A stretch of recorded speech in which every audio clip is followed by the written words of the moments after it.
রাত তখন প্রায় 11:30। ঢাকার বাইরে একটা ছোট্ট স্টেশন, চাঁদপুর রোড। দিনে এই স্টেশনে লোকজনের ভিড় থাকে, কিন্তু রাতে প্রায় ফাঁকা। শুধু বাতাসে কুয়াশা আর দূরের কুকুরের ডাক। রহিম, একজন সরকারি অফিসার, সেদিন অফিস থেকে দেরিতে ফিরছিল। শেষ ট্রেনটা ধরতে হবে, না হলে পরের দিন সকাল পর্যন্ত অপেক্ষা। টিকিট কেটে যখন প্ল্যাটফর্মে উঠল, দেখল চারপাশে কেউ নেই। শুধু একটা বাতি কাঁপছে, আর ট্রেনের হুইসেলের মতো দূরে কিছু আওয়াজ ভেসে আসছে। রহিম নিজের ঘড়ি দেখল। 1:1:47। শেষ ট্রেনটা তো 1:1:50 আসে, মনে মনে বলল সে। ঠিক তখনই দূরে আলো দেখা গেল, ট্রেন আসছে। রহিম হালকা স্বস্তি পেল। কিন্তু ট্রেনটা যখন সামনে এসে থামল, ওর বুকের ভেতরটা হঠাৎ কেমন যেন কেঁপে উঠল।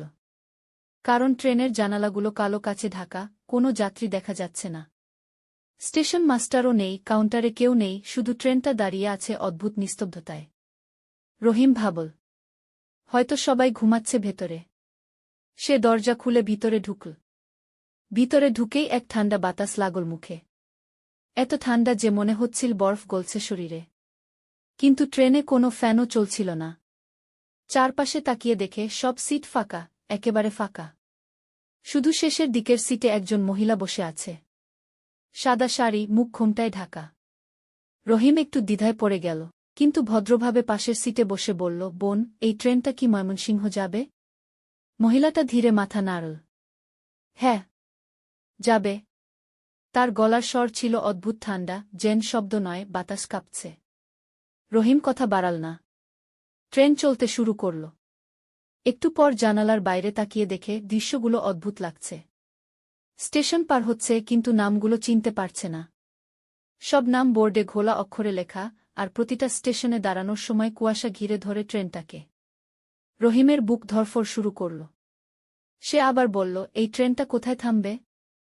মহিলা এবার মুখটা আস্তে আস্তে ঘুরিয়ে তার দিকে তাকাল। ঘোমটার ভেতর থেকে দেখা গেল চোখ দুটো একদম সাদা, আর মুখের একপাশে শুকনো রক্তের দাগ। রহিম ভয়ে হকচকিয়ে পেছনে সরে গেল।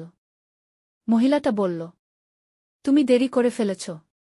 এই ট্রেনে সবাই আসে যারা ফিরে যেতে পারে না। রহিম চিৎকার করতে যাচ্ছিল, কিন্তু গলা দিয়ে শব্দ বের হল না। ঠিক তখন ট্রেনের আলো নিভে গেল। অন্ধকারে সে শুধু শুনল অসংখ্য নিঃশ্বাসের শব্দ। চারপাশে অনেক যাত্রী, কিন্তু কেউ দৃশ্যমান নয়। সবাই ফিসফিস করে বলছে, স্বাগত, স্বাগত।